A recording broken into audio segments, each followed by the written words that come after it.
का केएमडी सीईओ अभय अग्रवाल को शामिल करते हैं अपने शो में। गुड मॉर्निंग अभय, बहुत बहुत शुक्रिया। आशा करते हैं कि आपकी दीपावली बहुत ही शानदार रही होगी। कैसे आप देख रहे हैं इस समय दीपावली से लौट के डोमेस्टिक इकोनॉमी के ऊपर एक नया व्यू लेने का मन कर रहा है। 400 टन की physical gold buying, automobile dealerships खाली हो गई, इतनी ज़्यादा खरीदारी हुई, कहीं से लग नहीं रहा है। मतलब हमारी इकोनॉमी तो अच्छे शेप में नजर आ रही है। जी अजय, आपको और आपकी टीम को, फैमिली को दीपावली की बहुत बहुत शुभकामनाएं। नया साल आप लोगों के लिए बहुत शुभ हो, आपके दर्शकों के लिए। और अजय, आपकी बात एकदम ठीक है और मैं और आप काफी समय से इस बारे में डिस्कस भी कर रहे हैं कि जो ग्राउंड से सिर्फ दिवाली की सेल ही नहीं पर पिछले 2 महीने से जो इंक्वायरीज थी ऑटो डीलर्स के पास, जैसा डिमांड लग रही थी, तो वो ऑलरेडी ओईएम्स को गाइड कर रहे थे इन्वेंट्री बढ़ाने के लिए। और कोविड के टाइम पे जैसे मैं देखूं, अगर टू व्हीलर्स की इन्वेंट्री 20 दिन 25 दिन की आ गई थी, अब वो वापस 60 दिन की आ गई है, क्योंकि अब कॉन्फिडेंस है एक डिस्ट्रीब्यूटर्स में, रिटेल डिस्ट्रीब्यूटर्स में, डीलर्स में कि डिमांड अच्छी है। तो ये जो अभी हम देख रहे हैं डिमांड पिकअप जो दिवाली के टाइम पे हुआ, एक्चुअली इसका बिल्डअप 2 महीने पहले से ही हो रहा था। और जिस तरह से consumption demand across the board है, rural, semi rural, urban areas में, मुझे नहीं लगता कि अगले 5-6 दिन में इस डिमांड में कोई कमी आने वाली है। इंटरेस्ट रेट्स भी आरबीआई ने बढ़ा लिए हैं ऑलरेडी, हो सकता है थोड़ा और बढ़ाएं, पर उससे भी मुझे नहीं लगता कि डिस्क्रिशनरी डिमांड में भी कोई कमी आएगी इस समय। अबे इनफैक्ट आरबीआई ने और गवर्नमेंट ने काफ़ी इस बात का इंडिकेशन दिया है कि अगर ग्रोथ जो है वो प्राथमिकता है, वो प्रायोरिटी रहेगी इस गवर्नमेंट की, रादर देन एकदम बहुत ज़्यादा पीछे जाना, इन्फ्लेशन के बैक ब्रेक करने की जगह कि ग्रोथ भी इम्पैक्ट हो जाए, वो शायद नहीं करेंगे। जैसा कि एकदम विपरीत है यूएस में, अगर आप देखें तो वो इन्फ्लेशन की कमर तोड़ने में इतना लगे हुए हैं, भले ही ग्रोथ भी साथ में नीचे आ जाए। ये जो एक डिफरेंस आपको दिखाई देता है, इसको आप कैसे एनालाइज करते हैं? और दूसरा, क्या तो अर्ली साइंस आ रहे हैं कि यूएस से भी इन्फ्लेशन पीक आउट हो गया है? जी, जो इंडिया में ये शुरू से ही आरबीआई का गाइडेंस है कि हार्ड लैंडिंग नहीं होने देंगे। तो अगर जो रेट भी इंक्रीज करेंगे वो ग्रेजुअली करेंगे और ग्रोथ पे ध्यान रखेंगे। आपकी बात एकदम ठीक है। और आरबीआई और सरकार ने जितना भी अभी तक किया है बिल्कुल उसी डायरेक्शन में है, क्योंकि हमारी जो प्रॉब्लम्स हैं अजय, वो डेवलप्ड कंट्रीज से बहुत डिफरेंट है। हमारे सेवर्स इतने नहीं हैं जितने डेवलप्ड कंट्रीज में है, हमारे बोरोवर्स भी इतने नहीं हैं। तो इंटरेस्ट रेट हाइक और इन्फ्लेशन हम एब्जॉर्ब कर सकते हैं, और किया है हमारी इकोनॉमी ने बहुत अच्छे पिछले 6 महीने में। तो इसके लिए मुझे नहीं लगता कि आरबीआई अपना स्टैंड चेंज करेगी। इनफैक्ट अगर यूएस में भी इन्फ्लेशन कूल ऑफ हो जाता है, अर्ली साइंस हैं, जो आपने दूसरा सवाल पूछा, अर्ली साइंस हैं कि इन्फ्लेशन थोड़ा पीक आउट हो रहा है। और आरबीआई और फेड के भी जो एक दो गवर्नर्स हैं वो भी अब कह रहे हैं कि शायद 75 बेसिस पॉइंट की जगह 50 बेसिस पॉइंट का हाइक करें। तो मार्केट को ये थोड़ा कॉन्फिडेंस आएगा, तो मुझे लगता है वापस एक रिस्क ऑन रैलीज जो हैं वो दिखाई देने पड़ेंगी, क्योंकि यूएस में स्पेशली मार्केट्स काफी बीटन डाउन है। इंडिया में इतना बीटन डाउन नहीं, हम तो बल्कि अपने हाइस के आसपास हैं। और वो इसलिए है कि डोमेस्टिक कंजम्पशन हमारी स्ट्रांग है compare to any other country in the world.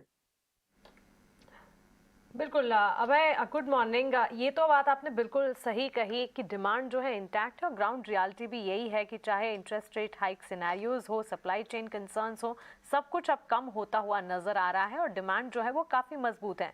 तो फिर ऐसे में सेक्टर्स कौन से हैं जो यहाँ से आगे आपको और ज़्यादा अपॉर्चुनिस्ट नज़र आ रहे हैं, जहाँ और अपॉर्चुनिटी बिल्ट होती हुई दिखेगी आने वाले कुछ क्वार्टर्स के लिए, आप वॉच लिस्ट में रखेंगे? जी, हमारा ध्यान इस समय है 2-3 सेगमेंट्स पे। एक तो जो capital market infrastructure service provide करते हैं कंपनीज, क्योंकि कैपिटल मार्केट का बढ़ना बहुत ज़रूरी है इकोनॉमी के ग्रोथ को सस्टेन करना। तो कंपनीज हैं जैसे कैम्स हैं, सीडीएसएल हैं, एंजल वन है जो ब्रोकिंग है। तो एक तो ये सेगमेंट हो गया, क्योंकि जैसे जैसे नए इन्वेस्टर्स, नए निवेशक आते जाएंगे मार्केट में, ये इनका बिजनेस बढ़ता जाएगा, सब ट्रांजैक्शन रेवेन्यू ड्रिवन है। दूसरा, हम देख रहे हैं रूरल सेक्टर से और सेमी अर्बन और रूरल से काफी डिमांड है इस टाइम पे प्रोडक्ट अपग्रेडेशन की, होम इम्प्रूवमेंट की। तो जो लोग पहले घर में 5 रुपए का नल लगाते थे प्लास्टिक का, अब वो कह रहे हैं कि हम एक ब्रांडेड नल लगाएंगे, 35 रुपए का हो, 40 रुपए का हो, अच्छा पेंट कराएंगे, अच्छी टाइल्स लगाएंगे थोड़ी। तो ऐसा नहीं है कि वो जो सिटी में हो रहा है, मुंबई में जो लोग जैगुआर का लगा रहे हैं वो वहां पे लगाएंगे, वो नहीं करेंगे। पर एक बहुत जबरदस्त डिमांड है कि अगर आपके पास अच्छा ब्रांडेड प्रोडक्ट है और आप डिस्ट्रीब्यूशन कर पा रहे हैं इन छोटे शहरों में, तो उन कंपनीज को बहुत फायदा मिलेगा इस डिमांड से, होम इम्प्रूवमेंट की डिमांड से अक्रॉस द बोर्ड। और तीसरा, ऑटोज में देख रहे हैं अच्छी डिमांड है टू व्हीलर्स की। टू व्हीलर्स में ईवी जो स्पेस है बहुत जोर से बढ़ रहा है, तो इलेक्ट्रिक टू व्हीलर्स की, इलेक्ट्रिक थ्री व्हीलर्स की बहुत डिमांड है, फोर व्हीलर्स की भी अच्छी डिमांड है। तो मैं कहूँगा ये जो 3-4 सेक्टर्स हैं, और ये मुझे लगता है कि काफ़ी अच्छा ग्रो करेंगे अगले 6 महीने साल में। ठीक है, अभी जैसे आप बता भी रहे हैं कि ई व्हीकल्स वगैरह इन सब की डिमांड काफ़ी अच्छी है। मैं ना बिल्कुल एक इन्वेस्टर की सोच आपको बताता हूँ। अभी क्या है ना, मार्केट थोड़ा चला हुआ है, तो वो इन्वेस्टर आके सोचते हैं कि चले हुए मार्केट्स के अंदर हमको आएंगे तो कहीं हम महंगा ना खरीद लें। ये सिर्फ उनकी एक सोच होती है, महंगा और सस्ता कभी भी नहीं होता, मार्केट में जब आए वही रेट होता है। मेरा कन्विक्शन सबसे ज़्यादा हाई किस जगह पर होना चाहिए, क्योंकि मैं अपना पैसा एक ऐसी जगह पर डालना चाहता हूँ मेरे को जहाँ पे ग्रोथ बहुत अच्छी मिले। मैं एक ही चीज़ आपसे समझना चाहता हूँ, 4-5 सेक्टर्स में पैसा नहीं डालूंगा मैं, एक सेगमेंट, एक सेक्टर शेयर बता देंगे तो और भी अच्छा। नहीं, बिल्कुल शेयर बताने को तो मैं हमेशा तैयार रहता हूँ, क्योंकि हम इतना रिसर्च करते हैं, तो हमें तो बहुत खुशी होती है डिम्पी जी की बात करने का मौका मिले। फिर अभय जी एक काम कीजिए, फिर एक नहीं 2 शेयर बताइए, बरातियों का स्वागत पान पराग से कीजिए।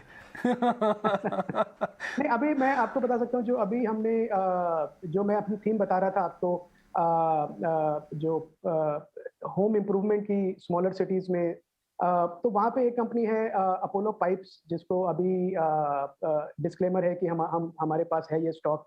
पर उसकी थीसिस ये है कि उस स्पेस में ऑलरेडी 4-5 बड़ी कंपनीज हैं और ये सबसे छोटे प्लेयर हैं, पर जिस तरह से ये ग्रो कर रहे हैं और जिस तरह से इनका फोकस है स्मॉलर सिटीज में डिस्ट्रीब्यूशन बनाने में, तो मुझे लगता है एक अपोलो पाइप्स जैसी कंपनी है वो अच्छा करना चाहिए उसको। और दूसरा, हम काफी समय से एक स्टॉक है जिसका नाम है CMS इन्फो सिस्टम्स, जो ऑलरेडी थोड़ा चल गया है, पर मुझे लगता है अभी भी काफी आगे जाएगा, क्योंकि एक क्लियर इकोनॉमी में अगर डिमांड बूस्ट है तो कैश ट्रांजैक्शंस भी होंगी, मतलब वो सब डिजिटल ट्रांजैक्शंस नहीं होंगी। और इस देश में सिर्फ 2 या 3 कंपनीज हैं जो कैश मैनेजमेंट का बिजनेस करते हैं, और CMS इन्फो सिस्टम्स उसमें नंबर 1 है।